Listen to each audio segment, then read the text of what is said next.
and we're welcoming our next speaker, and that is Shakti Willow, and she's talking to us today all the way from the United Kingdom.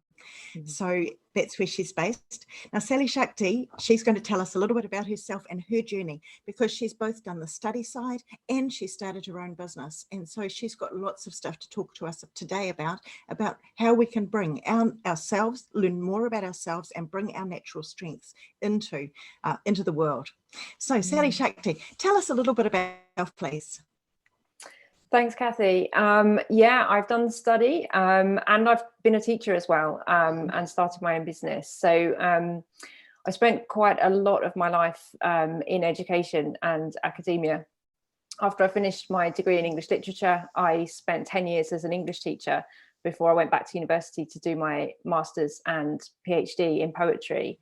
And I found through that, especially through the master's and the PhD, that the more I started to use journaling as a practice, the more helpful that was for me in both my personal and academic and professional life. It was really helping me to be much more grounded and helping me to work through a lot of the traumas that I had actually accumulated through my time in education and academia. Fantastic. And so you're talking about that trauma and developing that resilience through that. And so that's one of my first questions for you is, how have you used writing in your own life to strengthen that resilience and help to bring you through the trauma that was there? Yeah, so I have to say that when I completed my PhD, which I submitted my final thesis in September 2019, I then spent about 3 months doing nothing but journaling.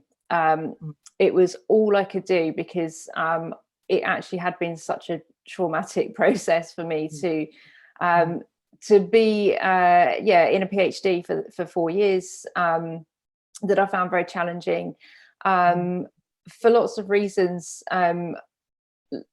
Finding myself in an academic environment as a first generation scholar, somebody who'd grown up in a working class environment, working class family. I was the only person I knew from my family or friendship group or social groups who had gone into education and studied to that higher level.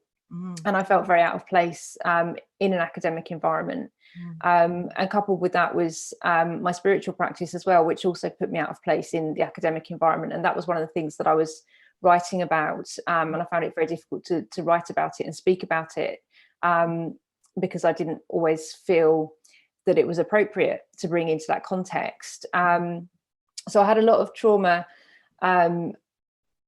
that I needed to release at the end of that process. It started when I actually finalized my thesis, and the last thing I wrote in my thesis was the introduction, because that actually was like the sort of overview that brought it all together. And that's when I started to realize how much trauma I was experiencing through that process. I wrote the introduction, and every time I came to read it, I couldn't stop crying. It was very personal. It was very, very deep for me.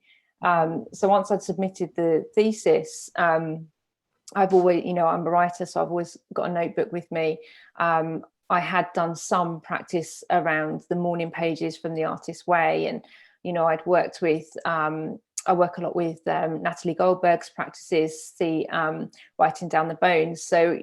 And obviously I've been writing poetry throughout my PhD as well. So I had a strong writing practice and journaling practice, but at that point after my PhD, whilst I was experiencing that trauma, I just really allowed myself to write down everything, everything that I was feeling, everything that I was thinking.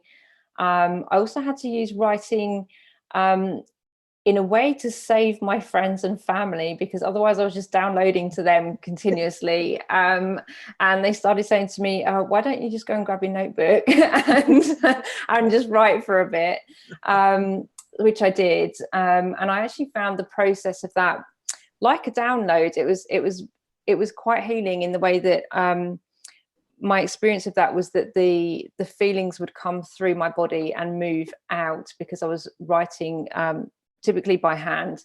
And I found that doing this as a continual process over about 3 months, I got into some very deep feelings and some very ingrained behavioral patterns that I could just keep writing. And for me, that's a process of bringing those behavior patterns into consciousness and allowing them to pass through my consciousness and out of my body through that writing experience. And that was something that was very profoundly healing and empowering for me. Thank you so much for sharing that, because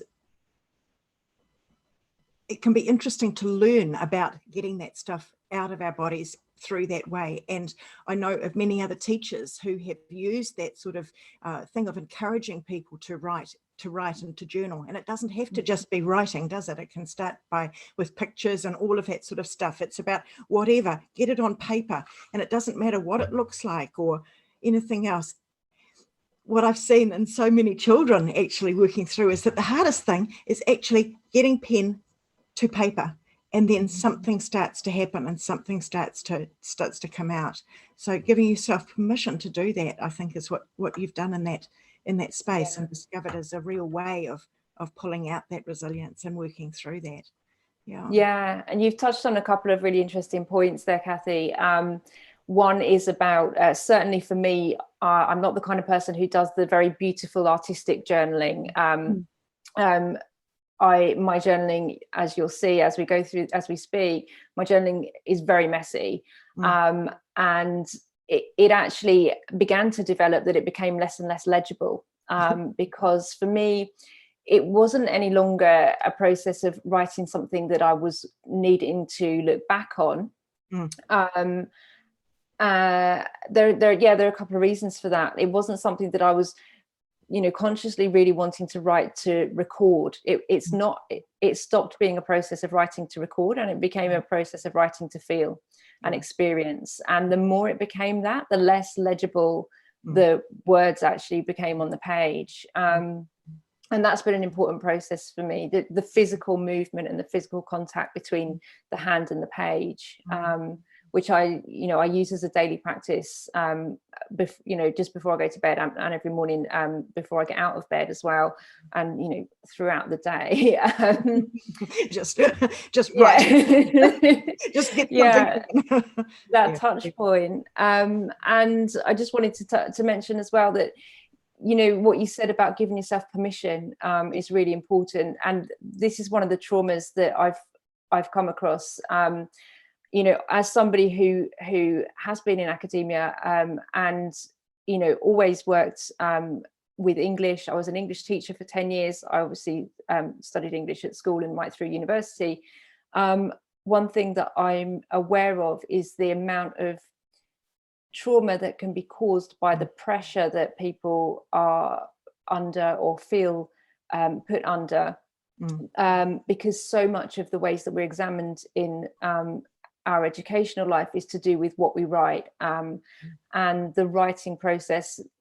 We get judged on what we write and how we write above anything else, and that also can be very fear-inducing and trauma-inducing as well. And for the shape of our letters and everything about it, isn't it? So it's an incredibly liberating thing to be able to start that journaling practice. Okay, you've touched on so many other things there in terms of not having come from an academic background, coming from that working class background, and deciding to go into education and go to university, become a teacher. And I'd love to hear more about that. But I'd just like to also talk about what's been your experience of going through completing that PhD and now starting your own business.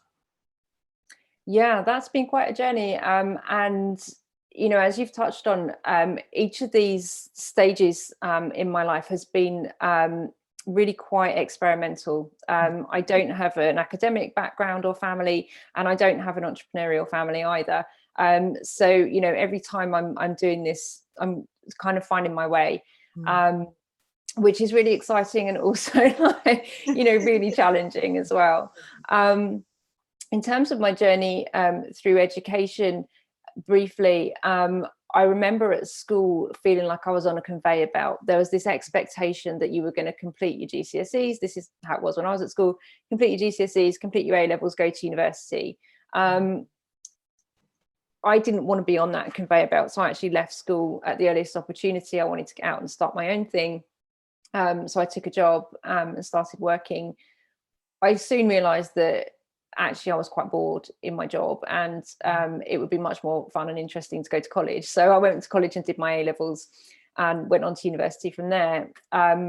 After university with a degree in English, again, it was a bit of a conveyor belt thing. It's like, well, what do you do? Oh, you become a teacher, you become an English teacher, which I did for 10 years and found that incredibly traumatizing. I stayed in education far longer than my own energy system and nervous system could handle. I still feel myself experiencing a lot of trauma from that that I'm working with at the moment. And completing getting to where we are now, completing my PhD and starting my business, it was sort of accidental. It wasn't necessarily the plan. I knew I didn't want to become an academic because I'd already had such a traumatizing experience as a teacher, and it didn't really seem to be much different to me. But I wasn't exactly sure what I did want to do. So I actually started running journaling workshops because I'd been journaling and I'd found it so powerful. And I spoke to a few friends about it and they wanted to do it as well. So I started my business in a local cafe with 4 women who wanted to do journaling workshops with me. And that was at the end of 2019.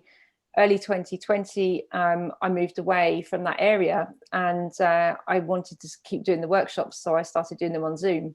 Then when we get to the pandemic in April, everything opens up and suddenly I'm running an online business that also now includes writing and thriving in higher education. So I actually support other PhD students in the writing process for their PhDs as well. I support them through the process and I support them with the challenges of that as well. Mm-hmm. It's interesting when you talked about having completed your PhD and needing that sort of the 3 months. I know people that have completed their masters and as well as PhDs and so on, but particularly at that master's level where they feel like they have wrung their entire outsides out into the page and they've got nothing left of themselves. So it's a really interesting stories to hear from them about that process. So this stuff is hard, isn't it? Going into the higher education, you need to really know why you're doing it and have that core belief that this is what you're wanting to do and that you're going to work through to the bitter end and get it out on the page, no matter what the cost almost to yourself, isn't it? Yeah. I mean, it's great that we can support people with that process as well, because there is a cost to that. But yeah, having that core of self-belief and standing firm in that, because what you'll achieve through that process is really incredible. And I think that's something that I didn't realize, and that's part of what the journaling was about. It really is a life transforming process. You're not just writing anything. It's working at you on every level. And that's what I wasn't really prepared for. And this is what I didn't really realize until I was writing the introduction, was that, all of those things that I was finding really challenging whilst I was doing this were exactly working through me because I was doing this. And so, it was really working on my life on every different level. And I'm sure you've been able to bring some of that, a lot of those skills into setting up your own business and so on, because that's not easy either. And I don't know if you realize how many people this year that I've talked to have said, I became an entrepreneur accidentally. And I'm one of those as well. It's not something that I ever set out to do. And I also came from a teaching background and here I am. So and learn through that doing, don't you? It's almost like you realize that there's an opportunity there and you just start. you don't have to start with this huge big thing. You just start and you find out where it takes you. And the joy of the journey, I think, part of that, isn't it? Absolutely, yeah. And it is about taking each step at a time. And for me, the more I've learned to almost step back and allow it to happen organically, Yes. and then take the step that needs to be taken. When I first started the business, I was pushing quite a lot to try and make it like this or look like that. But then I stepped back a little bit, and the more organically it unfolds, the more I can take the next steps that actually are leading me in a much more sustainable direction. Exactly. That sustainability and so on. Okay, so the next question that I got for you then is, you've been using this writing as to support you in the process, the whole process, the whole way through. And you talk about 4 stages of writing. So can you tell us about those 4 stages of writing and how you can apply those to anything in life, whether it's setting up a business, whether it's higher education, whether it's just getting through day to day, whether it's exploring what you might be wanting to do next? You've got 4 stages of writing that are like gold for us all. So please share. Absolutely. I'm going to share my screen with you here. Let's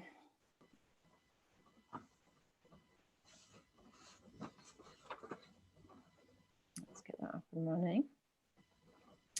Okay, so these are what I have called the 4 stages of writing. And they take the form of the seasonal cycle. These processes started to form for me when I was doing my journaling, and also apply to any writing project on any scale. So typically the process starts in the spring, but you can see how it's a cyclical process. So the first stage of a writing project is writing as thinking, and I'm going to take us through some writing as thinking exercises after we've looked at these couple of slides. This is where we give ourselves permission to be in touch with the page, or it could be the keyboard if we're writing an academic project. But we give ourselves permission to let the thoughts come through, really in whatever stage of being formed or unformed that they're in. One of the primary pressures, as I mentioned earlier, that we put ourselves under as writers is the expectation that it has to be perfect, or needs to, it's supposed to come out perfect first time. Typically because what we've read has been well edited and well structured, and it will have been through several processes before it gets to that point. We expect our own first draft writing to come out like that, and it doesn't. And anything that we've read also didn't come out like that either. So we want to let go of that fear and give ourselves permission to write whatever is coming, whatever thoughts are coming, and they may or may not be related to the project that we're working on, but we just want to let them come through, because if we think about The Artist's Way, if we think about Natalie Goldberg writing Down the Bones, writing practice, it's just letting those ideas flow through in an unfiltered way that helps to free up the creative mind. So at that stage, it's about putting ideas down on paper and not censoring, not editing.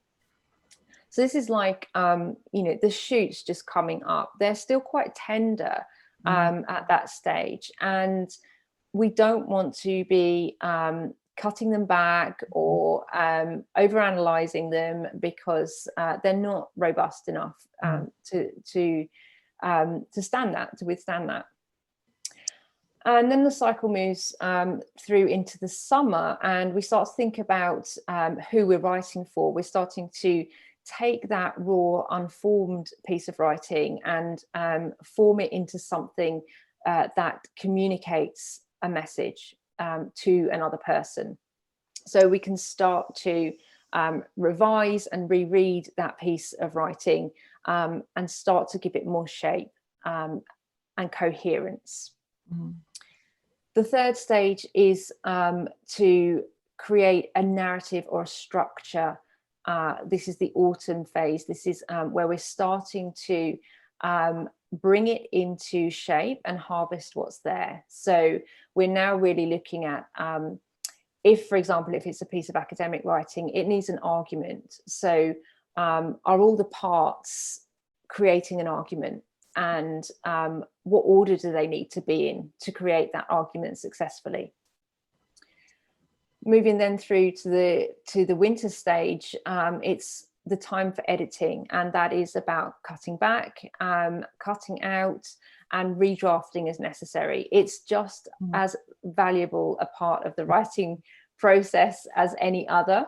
And you know, I think there's a tendency, a lot of the fear comes into writing because we think that we have one shot and we just have to get it right first time. But there are actually these 4 parts to it, which if we work with those systematically, and you know, they can be a cycle, because once we've edited it, we may then go back, and what tends to happen is once we get to the end of a piece of writing, we have reformed our ideas and have a new understanding. So then the temptation is to want to go back and rewrite it because we suddenly understand it differently. That can be a valid thing to do and repeat the cycle again. It can be necessary, but also there has to be a cutoff point. That's why deadlines are useful, because otherwise we could just be rewriting the same project over and over again, and that's not healthy or necessary. No. And that's something else that I see is people sort of hanging out in one particular thing, you know, hanging out in the spring and just constantly, okay, well, we'll try this. You have to be able to move on, don't you? And actually think, okay, I want to do something with that and take it into that next phase. And I really liked what you said in there about in that springtime, not to cut it down. And you think of those new shoots in the garden, and so much can go wrong with them. And it's about actually choosing those few that you're wanting to grow, isn't it? Yeah, really tending to them, exactly, and choosing, looking at that piece of writing and then selecting the parts that are going to be developed is a great way of looking at that as well. It's not all bad. No, no, exactly. And I would just add to that as well that, you know, I think of it as it being different parts of the brain being involved in these different stages as well. So I always encourage people not to mix. In fact, this comes from Natalie Goldberg as well, but not to mix editing with the writing as thinking, because if you're trying to edit as you go along in that free, unformed writing phase, that's when you start to cut down the shoots before they've even really had a chance to grow. So we want to do them separately at different times, and I think it also helps to know that we're going to go through these 4 stages so that we're not trying to do them all at once, because it becomes destructive if we're trying to edit whilst thinking and you know, mix them all up a bit. And I can feel myself taking a big deep breath as you're talking about that, because I think this process can really help people to be able to think of that writing process, to be able to stop, slow down, and to just go, no, it's a process, and we're going to go through it one step at a time, especially when you're in a hurry for a deadline and it's tempting to just, you know, do a draft and hand it in type thing. So, and it can be, and you know, that kind of works, you know, to a point. most undergraduates pretty much survive like that. But by the time I got to my PhD, what was happening for me was that I would know I had a deadline coming up, and I would sit at the laptop for days, unable to write, because I thought every single time I thought it's got to be perfect. And then after maybe like 3 days, I would think, okay, it doesn't, give myself permission. Okay, it doesn't have to be perfect. Just write something. Like, you've got to write something. So, and when it got to that point, I would start writing. And, you know, probably the first paragraph was, you know, a little bit shaky, but then I would really get into it and I would write. I would never try to read back or edit the same day, because again, I want to be in a different space for that. But when I did come back and look at it, I would usually find that it was much more usable than I thought it would be. And of course, you know, then I had the opportunity to change it and shape it. But just sitting there waiting for the perfect piece of writing to come out is just such a waste of time and energy. It's quite liberating, really, isn't it? Yeah. Absolutely. Okay, so you said that you would give us some more examples of these sorts of stages, so that would be really interesting. So I briefly want to touch on a little secret fifth stage to the writing, which is your passion. It's what's driving you. You know, once you've got this kind of cycle going, really what comes through the center of that and what really drives it is, why are you writing this? And whether that's an academic project or a creative project or whatever it is you're choosing to write, if you've lost motivation and you can come back in touch with your why, and that might even be something that you journal around, you know, why am I writing this? Any of these questions you could take as journaling questions. What am I writing? Who am I writing for? When? It could be when does it need to be done by? How am I going to write it? And then that key question, why am I writing this? That really is there to get somebody back in touch with the passion that's driving this project, and that can be a real motivator. Absolutely. And that, I think I've found over the years, has been the core motivator for anything, like, why are you doing this? Yeah, and with business as well. Absolutely. Yeah. Absolutely. And if you've no longer got a why, it's a great idea to be able to journal about that, to be able to find your new why. Yeah, get back in touch with it. So these are some exercises, and this is where I was speaking earlier about my journaling practice becoming less and less legible. It reached a point, especially during lockdown, reached the point where it wasn't even words anymore. It was the process of moving the pen across the paper. That and I would do it at different times, and it would come out differently. There would be lots of different feelings coming through it. For me, this is really helpful if I'm not even at the stage of being ready to vocalize or verbalize my feelings, and just letting them come through onto the page as they pass through my mind, or not even. It could just be a physical embodied process. So this is something that I encourage people to do for maybe 3 minutes, 5 minutes, 6 minutes, depending on how long you want to stay with the process, really. Looks amazing.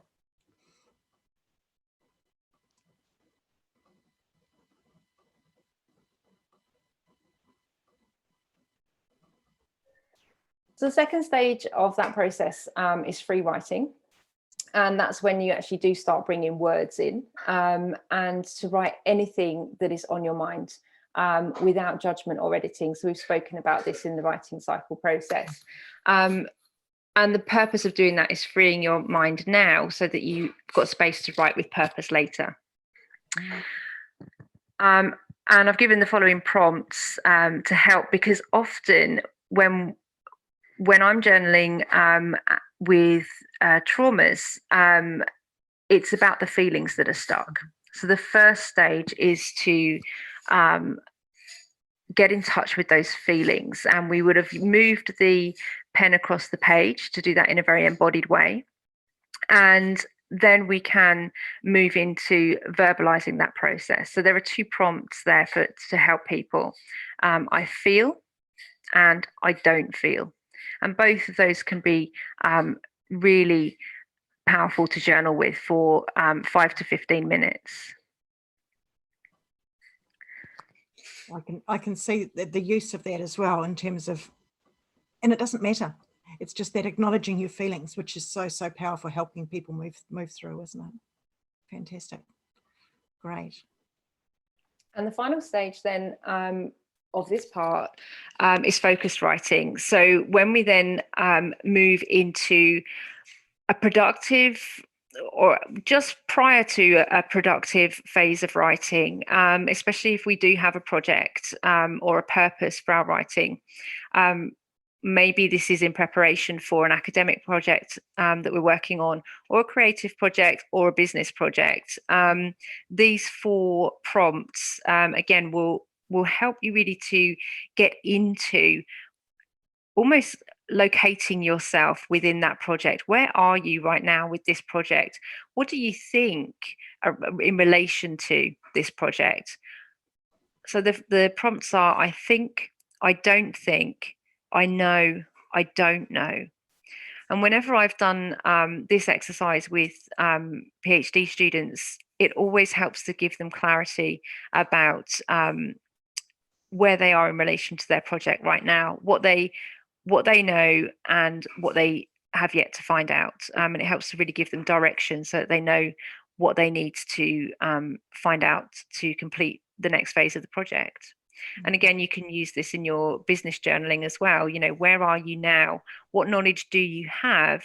And what knowledge do you still need? And then once you understand what knowledge you still need, you can start to consider where you're going to gain that knowledge from, who you're going to ask, or where you're going to go to find that knowledge. Mm-hmm. So it really helps to bring you that clarity, doesn't it, about what the next step forward is? Yeah. So those are my top tips for the 4 stages of writing. All of these 3 exercises that I've just shared all actually relate to the first stage of writing. They're still the writing as thinking, the unformed process part, but they are extremely helpful as journaling prompts to support people through academic projects, creative projects, and business projects. And I've used them myself for each of those applications. Fantastic. And where can people find out more about what you do, Sally Shakti? My website is www.writingthriving.com. That is mostly, there's a lot about my copywriting work on there at the moment. So if you were to go to www.writingthriving.com/students, you'll find all of my work that I do with in higher education. Fantastic. Thank you so much. Thank you so much for sharing with us today. That's been very, very, very useful.